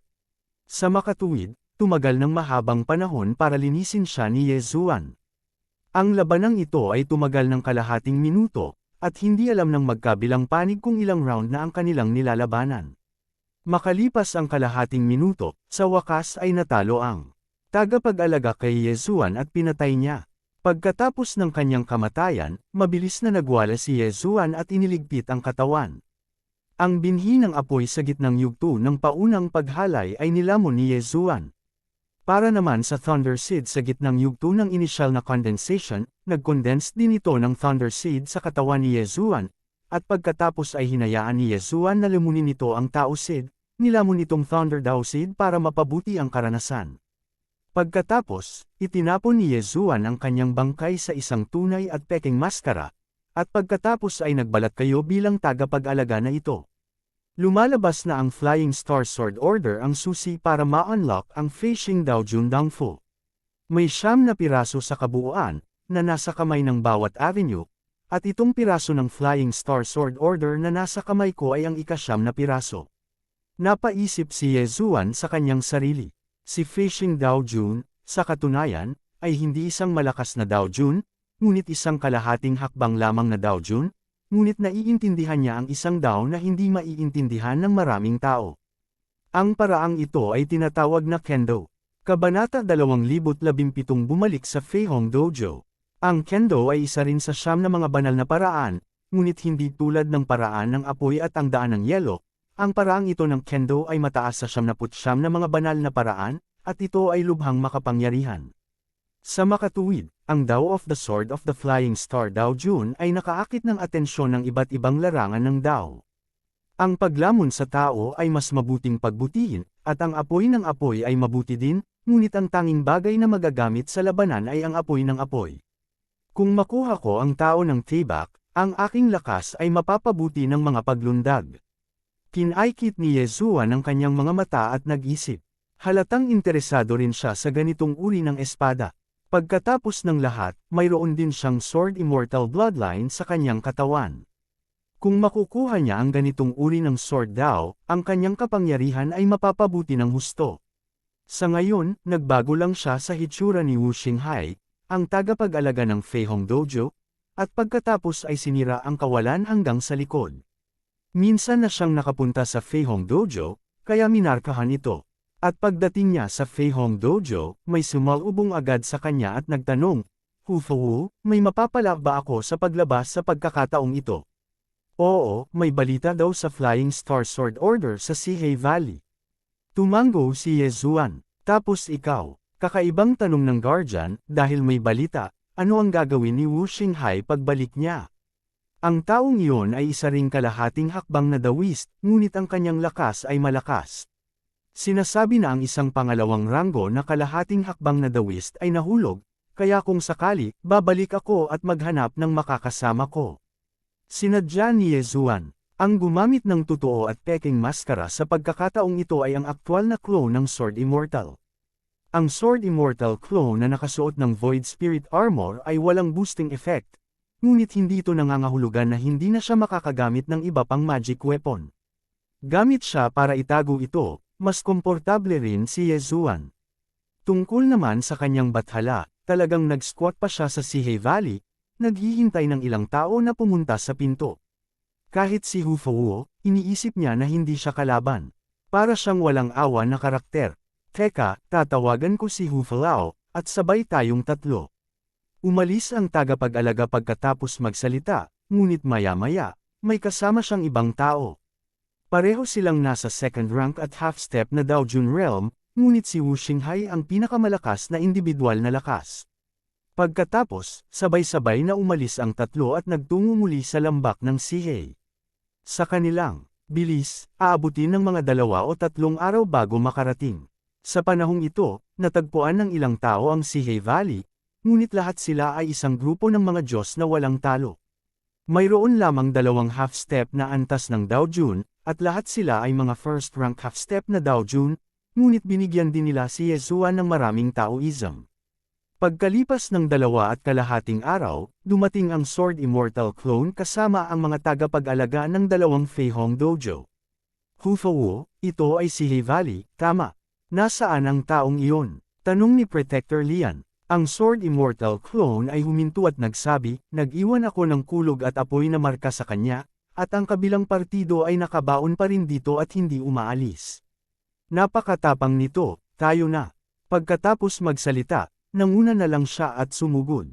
Nagkatinginan ang 2 guardians at nagmamadaling sumunod. Gayunpaman, sa sandaling ito, huho, sa likod ng 2, biglang umihip ang hangin, at agad na kumalat ang nakakatakot na aura. Ang Diyos ni Yezuan ay nakasuot na ng Void Spirit Armor, at direktang ginamit ang Eye of Assassination para bumalik sa kanilang likuran. Bang! Nahuli silang 2, at wala silang oras na mag-react, kaya pinugutan ng ulo ang matanda ng kumpanya. Bago maghintay para sa ibang tao na ipagtanggol, ang Sword Immortal Avatar, na nagbunyag ng kanyang tunay na katawan sa pamamagitan ng pag-alis ng totoo at peking mga maskara, ay sinaksak din ng isang espada. Paf! Ang espadang ito ay tumagos sa puso ng isa pang tao, at agad siyang pinatay. Si Yezuan, nakakuha muli ng 3 Dao Seeds, 2 sa mga ito ay Fire Dao Seeds, na talagang maganda. Talagang may isa sa mga bagyo. Hindi nakakagulat na ang bilis ng paglipad ay napakabilis. Ang apoy at ang mga bagyo ay malamang na hindi kasing hirap ni Wu Xinghai. Napaisip si Yezuan sa kanyang puso, at nilamon ang bugzo ng hangin na ito. Gayunpaman, hindi niya hinayaang lamunin ng Devouring Daw ang Hurricane Daw na ito, dahil ang bagyong Daw ay maaaring tumaas ang bilis at maaari ding isama sa pag-atake. Siya nga pala, karamihan sa mga tao ay hindi nag-condense ng napakaraming buto ng Daw, ngunit kaya ko. Kung mayroon akong higit sa 10 buto ng Daw sa aking katawan, sa oras na iyon, maaari akong umatake ng kusa, at ang kapangyarihan ay magiging lubhang nakakatakot. Nagliwanag ang mga mata ni Yezuan. Gayunpaman, ito ay medyo mahirap. Hindi mahirap pagsamahin ang pag-atake ng apoy at ang pag-atake ng kidlat, ngunit kung magdadagdag ka ng isang pag-atake ng talam ng hangin, ito ay magiging mas mahirap, at kung magdagdag ka ng isang pag-atake ng yelo, ito ay magiging mas mahirap. Pagkatapos, si Yezuan ay nagpanggap na isang tao muli, bumalik sa Feihong Dojo, at pinangunahan ang dalawa pabalik. Parehong lokasyon, parehong trip, parehong dulo. Ngunit sa pagkakataong ito, malaki ang natamo ni Yezuan. Ang dalawa ay may 4 na Dao Seeds, dalawa ay Fire Dao Seeds, at bukod sa dalawa pa, isa ay Ice Dao Seed, at ang isa ay tinatawag na Power Dao Seed. Gayunpaman, ang paraan ng kapangyarihan ay hindi isa sa 9 na banal na paraan, ngunit ang prototype lamang ng 3,000 daan. Gayunpaman, ngayon ay kalahating hakbang na lamang sila ng Dao Jun, at malayo na sila sa Dao Jun, kaya hindi na kailangang mag-alala ng labis. Ang paraan ng kapangyarihan ay malalim na naiintindihan, at sa mataas na bilis ng pagsabog ng paraan ng apoy, maraming kapangyarihan ang maaari pa ring sumabog. Gayunpaman, ang paraan ng kapangyarihan ay medyo biased kumpara sa iba pang mga paraan, at ang kapangyarihan ng parehong antas ay mas mahina. Ang paraan ng lakas sa gitnang yugto ng paunang paghalay ay malamang na mas malakas lamang ng kaunti kaysa sa paraan ng apoy sa unang yugto ng paghalay. Bagamat suot ko ang Void Spirit Armor ngayon, maaari lang akong maging immune sa mga pag-atake ng enerhiya. Kung direktang papatayin ako ng kalaban, mapanganib pa rin ito. Napaisip si Yezuan sa kanyang sarili. Ang kasanayan sa pagbaligtad ng oras ay talagang madaling gamitin, ngunit kung matrigger ang ilang mga gawain na hindi magagamit ang pagbaligtad ng oras, ito ay magiging isang trahedya. Sa makatuwid, kailangang mag-ingat si Yezuan laban sa ganitong uri ng bahagyang Dao, sa hinaharap. Pagkatapos, kinain ni Yezuan ang Ice Dao at Power Dao. Ding, ang Devouring Dao Seed ay na-upgrade na sa gitnang yugto ng initial na condensation. Ding, nakalusot ang host sa second rank half-step Daoist. Sa wakas nakalusot. Gayunpaman, ang pambihirang tagumpay sa kaharian ay dahil ang Devouring Dao Seed ay na-promote sa gitnang yugto ng initial na condensation, habang ang Fire Dao Seed ay nasa paunang yugto pa lamang ng initial na condensation. Sa makatuwid, ang pagtaas ng lakas ay hindi kasing liko ng inaakala, ngunit hindi ito masama, sapat na upang agad na patayin ang sinumang pinatay niya noon. Ang Panginoon ng Feihong Dojo ay isang pang-4 na ranggo at kalahating hakbang na Daoist. Sa kalagayan ko ngayon, kung direkta kong papatayin ito, hindi ito dapat maging problema. Napaisip si Yezuan sa kanyang sarili. Bago si Feihong Dojo, para makuha ang Flying Star Sword Order, direktang winasak niya ang Jinyu Dojo, at inaresto rin ang hindi mabilang na tao sa Jinyu Dojo. This time, nandito siya para maghayganti. Sa oras na ito, nabasag na niya ang kawalan at nakarating sa Feihong Dojo. Sa pagkakataong ito, hanggat matagumpay na nawasak ang Feihong Dojo, ang ika-6 na link ng Zhangmen Chain Quest ay maaaring makumplito. Ang gawaing ito ay nangangailangan ng Yezuan na ma-promote sa kaharian ng Half-Step Dao Jun, at si Liannian Dojo ay kailangang magkaroon ng 100 disipulo na may 7th star na kwalifikasyon. Pagkatapos ng hindi mabilang na henerasyon ng pagpaparami, si Yezuan ay isa ng alagad na may higit sa 10 bituin na kwalifikasyon. Gayunpaman, may mahabang paraan pa bago makumplito ang gawain. Kabanata 2018, Gone Crazy. Kamahalan, may problema ba? Nang makita si Yezuan na nakatayo sa harap ng gate ng bundok ng Feihong Dojo, isang disipulo ng Feihong Dojo ang agad na humakbang para magtanong. Sumulyap si Yezuan sa kanya, at agad na kinuha ang Flying Star Sword Order ng direkta, at sinabing, ang ika-9 na Flying Star Sword Order, sa aking mga kamay, hayaan ang iyong Dao Master na lumabas at magsalita. Panipi, utos ng Flying Star Sword, ano ito? Ang disipulong ito ay tumingin kay Yesuan na medyo kakaiba, hindi naiintindihan kung ano ang Flying Star Sword Order na ito. Hindi siya masisisi dito, dahil ang mga elite na disipulo, mga tagapagtanggol ng Dharma, at mga elder lamang ang makakaalam. Dahil hindi mo alam, pasok na tayo. Kumislap ang mga mata ni Yesuan, at direktang tinawag niya ang itim na sungay at ang punong elder. Ngayon, lahat sila ay may kakayahang lumamon, kaya pinapatay na lamang nila. Biglang bumababa ang bilang ng mga tao sa Fei Hong Dojo. Para kay Yesuan, nagmamadali rin siyang pumasok sa Void Spirit Divine Armor. Nasaan ang mga daga, maglakas loob na magligaw sa Fei Hong Dojo? Isang malakas na sigaw ang dumating. Nang marinig ito, hindi lumingon si Yesuan, at direktang sinabi, ang Flying Star Sword Order ay nasa aking kamay, halika at makipag-usap sa isang tao. Panipi, nakakabingi ang tunog na ito at kumalat sa buong Fei Hong Dojo. Utos ng Flying Star Sword. Paanong hindi alam ng tagapagtanggol ng Dharma na ito ang tungkol sa bagay na ito? Sa ngayon, dirdiretso lang niya itong inagaw, gustong humingi ng credit. Gayunpaman, sa susunod na sandali, siya ay pinatay ng espada ni Yesuan, at ang dalawang buto ng Dao ay direktang nilamon. Ang Dharma Protectors, Elders, at Fei Hong Dao Masters na nakarinig ng boses ni Yesuan ay lumitaw kaagad, at pagkatapos ay pinalibutan si Yesuan. Ang ikasyam na Flying Star Sword Order, nagkusa na ipadala ito sa pintuan. Ang Fei Hong Dao Master ay nakaramdam ng hindi kapanipaniwala, at nadama na ang bagay na ito ay medyo kakaiba. Sino ka na ng ahas na pumatay sa tagapagtanggol ng Flying Rainbow Dojo ko? Malamig na sabi ni Fei Hong Dao Lord. Huwag kang magsalita ng walang kaparirikan, kung gusto mo ng Flying Star Sword Order, halika at kunin mo. Bahagyang kumulat ang mga sulok ng bibig ni Yesuan.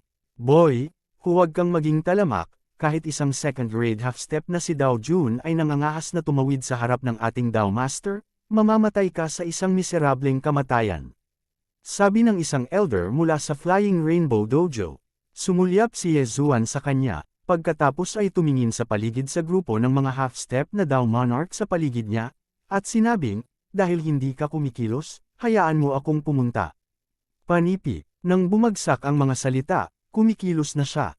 Ang Diyos, ang espada na walang kamatayang clone, ang apoy na lumulunok ng unicorn, at ang itim na sumay, apat na magkasama. Anong laking lakas ng loob, hayaan mo akong sumama. Galit na sumigaw ang elder, ngunit sa susunod na sandali, lahat ng bakas ng apat ni Yesuan ay nawala, at pagkatapos ay lumitaw sa paligid niya, pinalibutan siya. Mamatay, sabay-sabay na bumaril ang apat ni Yesuan, at ang lahat ng pag-atake ay nakadirekta sa elder na ito. Ang matanda sa sanpin at kalahating hakbang na si Dao Jun ay napatay sa isang iglap, at ang katawan ay mabilis na nawala, at hindi niya alam kung saan pupunta. Matapos lumunin ni Yesuan ang Flame Dao Seed sa katawan ng elder na ito na nasa huling yugto ng initial condensation, ang sarili niyang Flame Dao Seed ay sa wakas ay na-promote na sa gitnang yugto ng initial condensation.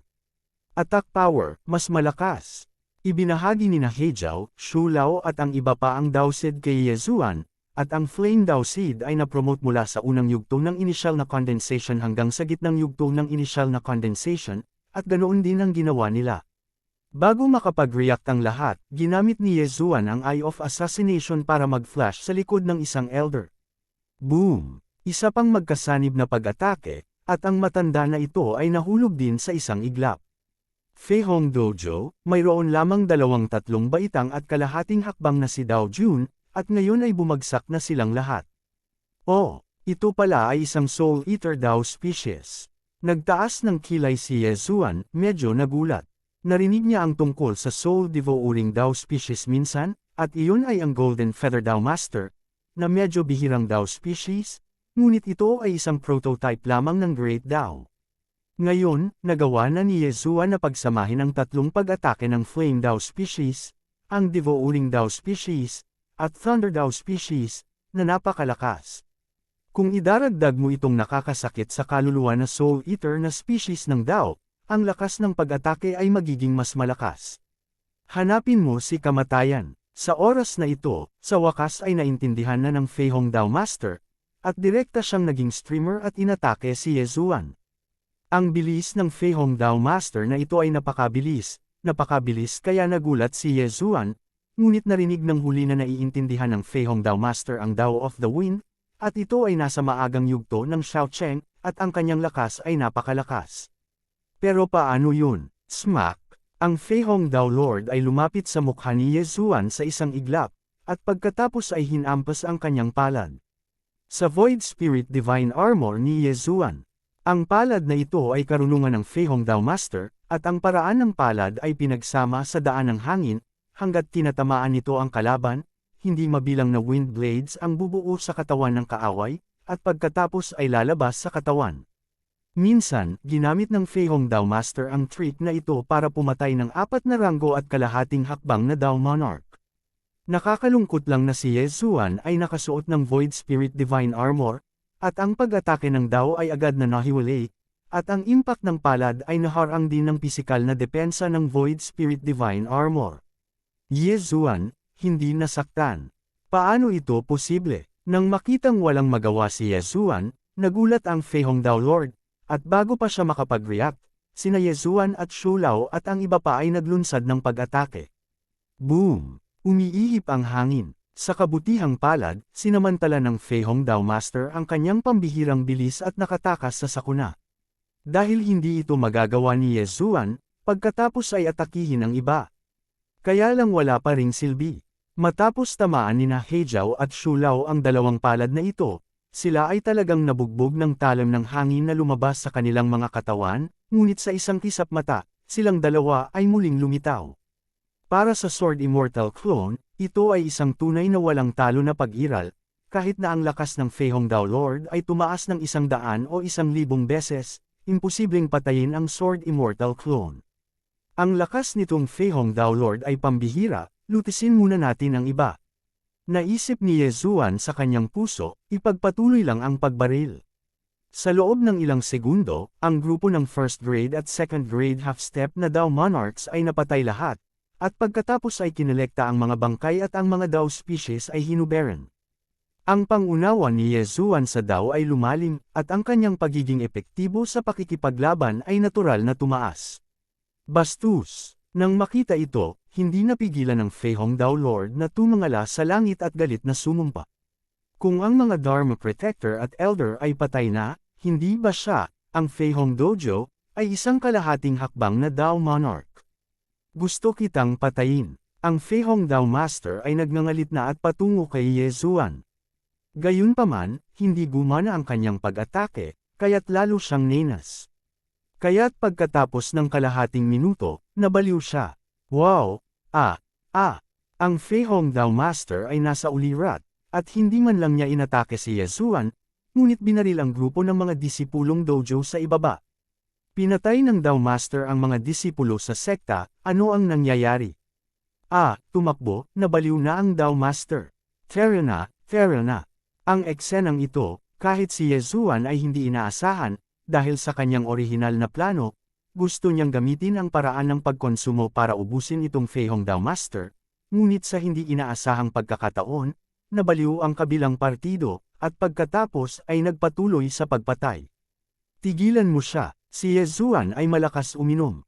Sa grupong ito ng mga disipulo sa Fei Hong Dojo, maaaring mayroong mga disipulo na may 7 bituin na kwalifikasyon, at hindi ito maaaring patayin ng Fei Hong Dao Master na ito. Sa sandaling iyon, nagmamadaling kinaladkad ni Ye Zuan at ng mga Sword Immortal na clone ng Fei Hong Dao Master na ito, at pagkatapos ay tinipon ni He Jiao at Shu Lao ang mga disipulong ito na wala man lang kalahating hakbang na Dao Monarch sa lumalamon na espasyo. Pagkaraan ng ilang sandali, ang buong dojo ay walang laman, at ilang Ye Zuan na lamang ang natitira na nakikipaglaban sa Fei Hong Dao Master. Kabanata 2019, ipinadala sa pinto. Papatayin ko. Ang Fei Hong Dao Lord ay bamulong habang gumagawa, at ang kanyang lakas sa pakikipaglaban ay bumuti ng husto. Kaya lang pagkatapos magloko, may mga flaws din na lumitaw. Ang Fei Hong Dao Master ay nakipaglaban saglit, at matapos makita na si Ye Zuan ay hindi madaling linisin, tumalikod siya at naghanda na umalis. Free old, siya. Agad na nagutos si Ye Zuan. Naunawaan ng matandang puno, ibinuka ang kanyang bibig, at nagbuga ng isang subo ng lilang itim na apoy. Ninefold Devouring Flame. Boom! Ang Fei Hongdao Master ay hindi nakaiwas dahil siya ay kinaladkad ni Ye Zuan at ng Sword Immortal Clone, at tinanggap niya ang suntok na ito. Para kay Ye Zuan at sa Sword Immortal Clone, pareho silang immune sa ganitong uri ng pag-atake, kaya natural na hindi ito mahalaga. Sa paglipat na ito, ang Fei Hongdao Master ay malubhang nasugatan, ang kanyang lakas ay lubhang nabawasan, at pagkatapos ay siya ay kinubkob hanggang mamatay ni Ye Zuan. Sa pagtingin sa dahan-daang pagbagsak ng bangkay sa kanyang harapan, nagmamadaling itinago ito ni Ye Zuan sa hangin, at pagkatapos ay ginamit ang system analysis upang alisin ang mga Dao species nito. Ang isa ay nakatanim sa maagang yugto ng Xiaocheng, at ang isa ay nakatanim sa maagang yugto ng maagang paghalay. Nagtaas ng kilay si Ye Zuan. Hindi katakataka na ang Fei Hongdao Master na ito ay nabaliw, lumalabas na na-condensed niya ang Heart Demon Dao Seed, na nakakapagpalakas ng lakas ng kaluluwa, ngunit madali rin itong mabaliw. Direktang nilamon ni Ye Zuan ang Wind Dao Seed, at pagkatapos ay itinaas ang kanyang Wind Dao Seed sa gitnang yugto ng inisyal na condensation. Para naman sa Heart Demon Dao Seed na ito, ibinigay ito ni Ye Zuan sa lumalamon na binhi ng Dao para sa pangalawang paglamon. Bagamat sinabi na ang parehong mga binhi ng Dao ay maaaring ibigay sa lumalamon na binhi ng Dao para sa pangalawang paglamon, naramdaman ni Ye Zuan na ang epekto ng pagpapalaki ng binhi ng lumalamon sa Dao hanggang sa huling yugto ng paunang paghalay ay tila hindi kasing epektibo ng binhi ng hangin hanggang sa huling yugto ng paunang paghalay. Lumalamon ng Dao species, bagamat maaari niyang kainin ang iba pang mga Dao Seed sa pangalawang pagkakataon, kung direktang lalamunan ni Ye Zuan ang Wind Dao Seed, ang Wind Dao Seed sa kanyang katawan ay tiyak na magkakaroon ng mas maraming karanasan kaysa sa Devouring Dao Seed na lumalamon sa Wind Dao Seed sa pangalawang pagkakataon. Marahil, ang tagumpay ni Ye Zuan sa ikatlong baitang kalahating hakbang na Dao Jun ay dahil sa Wind Dao species na ito. Ngayon, winasak na ni Ye Zuan ang Fei Hong Dojo na ito, at ang lahat ng mga disipulo ay tinanggap sa lumalamon na kalawakan, ngunit ang hindi niya magawa ay ang bilang ng mga disipulong may 7 bituing kwalifikasyon ay umabot lamang sa 40. Pagpaparami, ipagpatuloy ang pagpaparami, hindi ako naniniwala na hindi ako makakakuha ng 107 bituin na kwalipikadong alagad. Kaagad na naglabas si Ye Zuan ng malaking halaga ng makalangit at makalupang kayamanan upang tuksuhin at lamunin ang mga residenteng iyon sa kalawakan.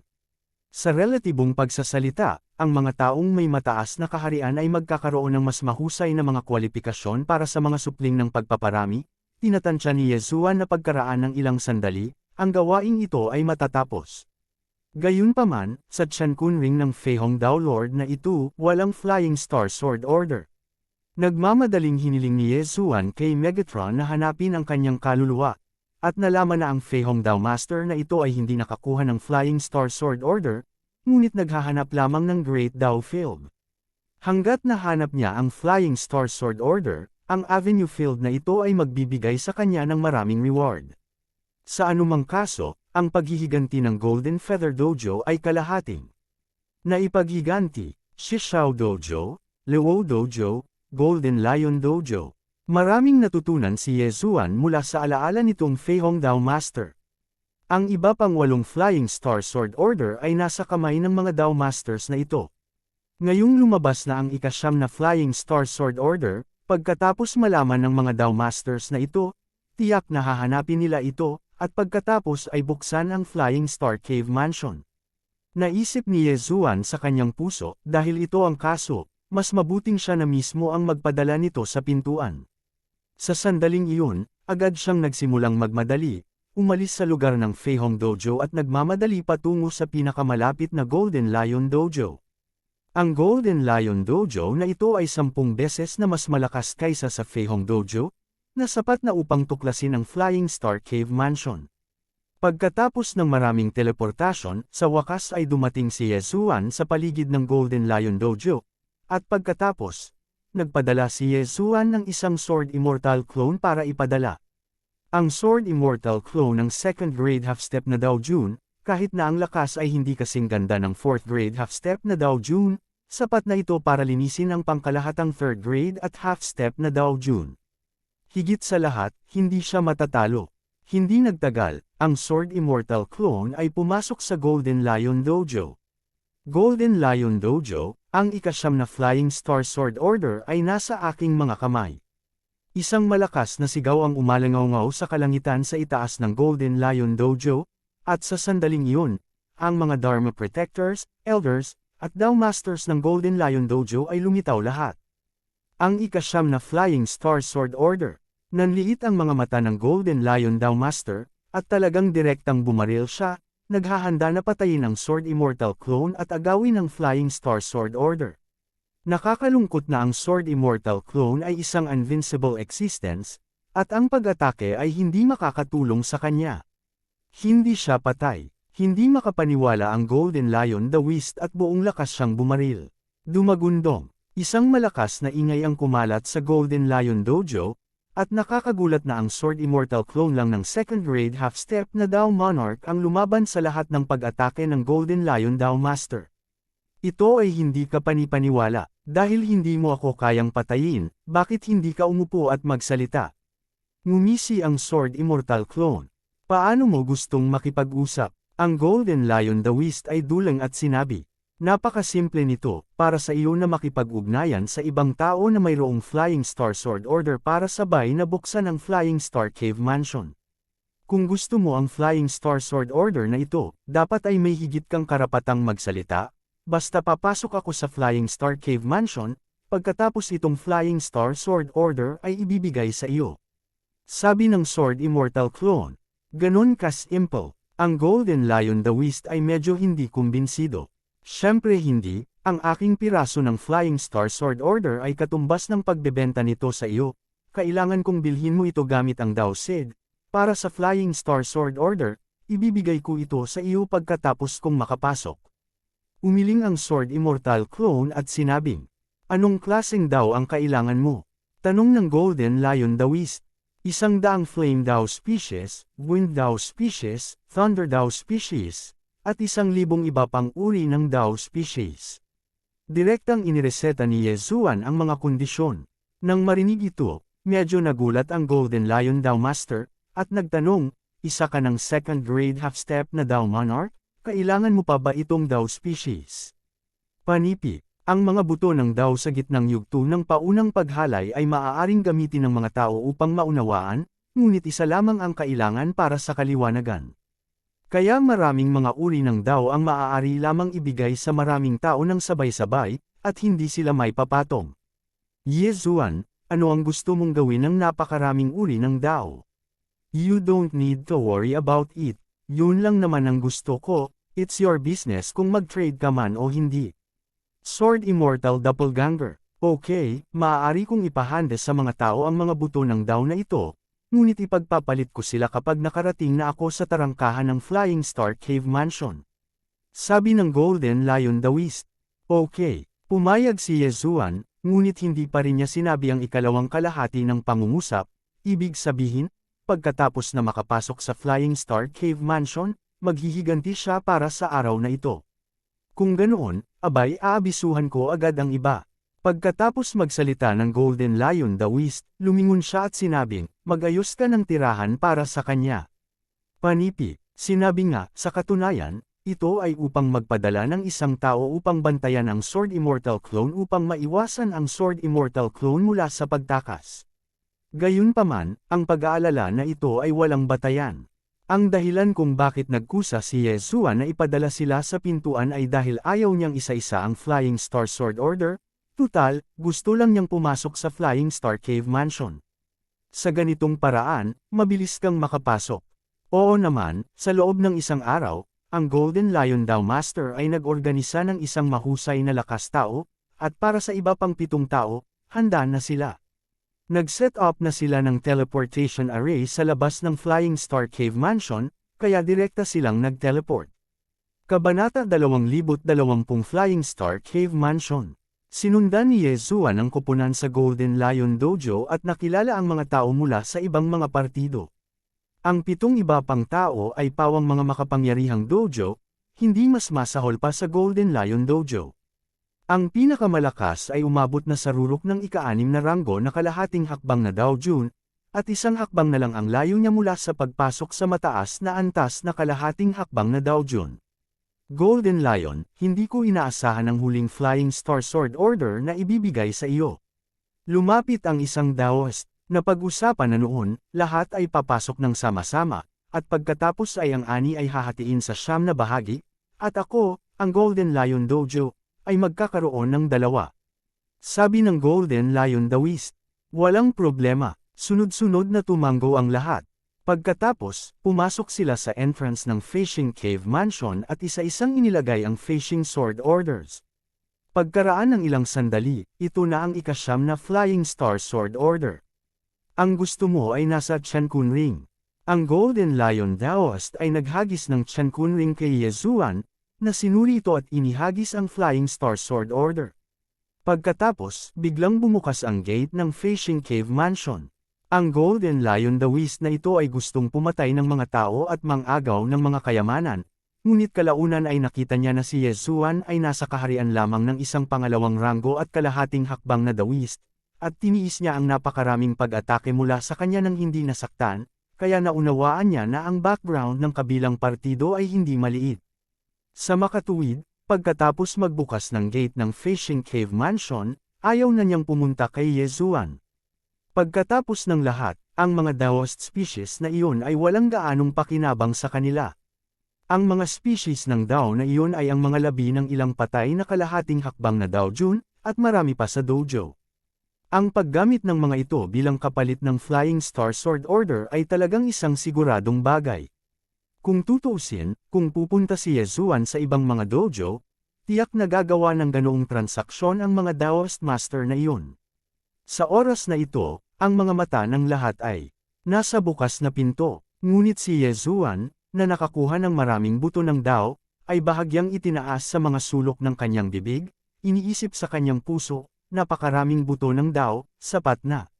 Hindi nagtagal, lahat ng 8 dojo ay pumasok sa Fishing Cave Mansion, at sumunod siya. Ang zenith ng Fishing Cave Mansion na ito ay naging isang mabituing kalangitan, ngunit alam ng lahat na ito ay isang ilusyon. Pagkatapos, sinimulan nilang galugarin ang kuweba ng magkasama, at si Yezuan, pagkatapos tumingin sa paligid, ay nagsimulang pumasok. Ding, ang Devouring Daoseed ay na-upgrade na sa huling yugto ng inisyal na condensation. Ding, nakalusot ang host sa 3rd rank half-step Daoist. Ding, ang Fire Daoseed ay na-upgrade na sa huling yugto ng inisyal na condensation. Ding, ang Thunder Daoseed ay na-upgrade na sa huling yugto ng inisyal na condensation. Ding, ang Blast Road species ay na-upgrade na sa huling yugto ng inisyal na condensation. Matapos lumunin ni Yezuan ang lahat ng uri ng Dao na iyon, nagtagumpay siyang makalusot. Kung ang mga species ng Devouring Dao ay maa-upgrade sa huling yugto ng paunang paghalay, talagang tataas ang lakas. Ang lahat ng Tao species ay na-upgrade sa huling yugto ng paunang paghalay, at ang lakas ay tataas ng maraming beses. Pagkatapos ng pambihirang tagumpay, malamang na magagawa niyang isama ang mga pag-atake ng iba pang mga species ng Dao. Lumalamon, nagngangalit na apoy, kulog, at bagso ng hangin, ang pagsasanib ng 4 na uri ng pag-atake ng Dao ay tinatayang sapat na upang banta ang ika-5 ranggo at kalahating talampakang Daojun. Kapag nagpatuloy siya sa paglusot at pagsasama-sama ng higit pang mga species ng Dao, ang kakayahang lumukso sa mga hamon ay patuloy na mapapabuti. Okay, I have to act. The Swords Dao is the top-ranked Dao in 99 Saint Dao, and it might be a Docheng level Dao. Kung lulunukin ko ito, siguradong makakalusot ulit ako. Naisip ni Yezuan sa kanyang puso, na nakahanap lang siya ng direksyon para sumulong. Ang Fishing Daojun ay isang high-level na kalahating hakbang na Daojun, kaya kahit isang binhi ng Dao ay nasa unang yugto ng Docheng. Kung ito ay nakuha ni Yezuan, bagamat imposibleng i-condense ang isang binhi ng Dao sa maagang yugto ng Docheng, kahit isang maliit na binhi ng Dao ay maaaring makondense. Isang klase ng Taoism, tama ba? Ang Diyos ni Yezuan ay nagsusuot ng Void Spirit Armor at bumabalik sa Fishing Cave Mansion. Para naman sa Shu Lao, He Jiao, at Sword Immortal Clone, hiwalay na silang kumilos. Maya-maya, nagsama-sama sila at tumingin sa stone tablet sa harap nila. Mayroong 9 na kalsada sa unahan, at ang bawat daan ay patungo sa isang flying star na palasyo. At sa bawat flying star na palasyo, mayroong isang fragment ng flying star sword art. Tanging ang mga natutunan ng flying star sword art ang kwalipikadong pumasok. Ang libingan ni Dao Jun Feixing. Nagtaas ng kilay si Ye Zuan. Flying star sword art. Ito ang unang pagkakataon na narinig niya ito. Gayunpaman, sa katalinuhan ni Ye Zuan, hindi ito mahirap unawain. Ang Feixing Daojun na ito ay dapat na gumamit ng Feixing sword art na ito upang paikliin ang Daosid ng sword. Hindi na ito inisip ni Ye Zuan, at dumiretso sa unang landas. Pagkaraan ng ilang sandali, dumating siya sa unang palasyo, at nangyari na walang tao sa loob nito. Sa palasyo, mayroon talagang nalalabi ng martial arts, na direktang kinopya ni Ye Zuan. Sayang at fragment lang yan kaya kahit i-practice mo hindi mo magagamit ang Flying Star Sword Art. Pagkatapos, pumunta si Ye Zuan sa pangalawang palasyo para i-transcribe ito. May mga tao mula sa ibang mga dojo sa pangalawang palasyo, ngunit lahat sila ay nakatuon sa pag-aaral ng mga fragment ng Flying Star Sword Art, at wala silang oras upang bigyang pansin siya. Sa huli, naglakad si Ye Zuan hanggang sa ika-9 na palasyo, at ang nagkataong nanatili sa palasyong ito ay ang Golden Lion Dojo. Ding, matagumpay na na-transcribe ang ika-9 na fragment ng Flying Star Sword Art. Ding, ang host ay maaaring magsagawa ng fragment fusion, posible ba? Oo, nang bumagsak ang mga salita ni Ye Zuan, pinagsama ng immortal level na sistema ng paglunok ang mga fragment ng 9 na Flying Star Sword sa tunay na Flying Star Sword. Lumalabas na ang Flying Star Sword Art na ito ay ang tunay na Daoist Art, iyon ay, ang martial arts ng antas ng Daojun, hindi ang tumpak na Daoist na sining ng kalahating hakbang na antas ng Daojun. Pagkatapos, direktang natutunan ito ni Ye Zuan. Ding, natutunan ng host ang Flying Star Sword Art. Nag-prompt ang system. Ngayon, makakamove on na si Ye Zuan. Natatakot ako na hindi isipin ng ibang tao na natutunan ni Ye Zuan ang Flying Star Sword Art sa antas ng sining ng Dao bago pumasok sa Feixing Cave Mansion sa mahabang panahon. Ito ay hindi ka panipaniwala. Dapat mong malaman na ang bagay na ito ay masyadong malabo at mahirap maunawaan para sa Golden Lion Daoist. Kung gusto mo itong matutunan, hindi mo alam kung ilang taon. Sa oras na ito, direktang hindi pinansin ni Ye Zuan ang mga mata ng iba at pumasok sa gate sa dulo ng ika-9 na palasyo. Hoy, nakapasok na ang batang iyon sa tarangkahan ng ika-9 na palasyo. Talagang hinahanap nito ang kamatayan. Pumasok si Elder Fang Keikyo, at pinugutan siya ng sword puppet bago ang 3 dalaw. Kung hindi niya natutunan ang Flying Star Sword Art na pumasok, hinahanap niya ang sarili niyang kamatayan. Not necessarily, ang taong iyon ay walang magawa tungkol sa Daoist Master, ang background ay napaka-unusual, at maaaring siya ay maaaring umatras. Ang mga tao sa Golden Lion Dojo ay nag-uusap doon. Sa oras na ito, nakapasok na si Ye Zuan sa gate sa dulo at nakarating sa isang maliit na bulwagan. Sa maliit na bulwagan na ito, mayroon lamang isang papel na may hawak na espada, at walang iba, ngunit may isang bangkay na ang ulo ay pinugutan. Gamitin ang Flying Star Sword Art para talunin ang sword puppet sa harap mo bago ka makasulong. Sa maliit na bulwagan, dumating ang isang kakaibang boses. Hindi umimik si Ye Zuan, at gumamit ng one-hit kill sword. Naramdaman ng sword puppet na handa na si Ye Zuan, kaya sumugod siya pasulong gamit ang kanyang espada. Ang lakas na ito ay nasa antas lamang ng isang pangatlong ranggo at kalahating hakbang na Daojun, katulad ni Ye Zuan. Gayunpaman, ang ibang tao ay hindi maaaring gamitin dito, mga espada lamang. Isa pa, isang tao lang ang pwedeng pumasok sa isang pagkakataon.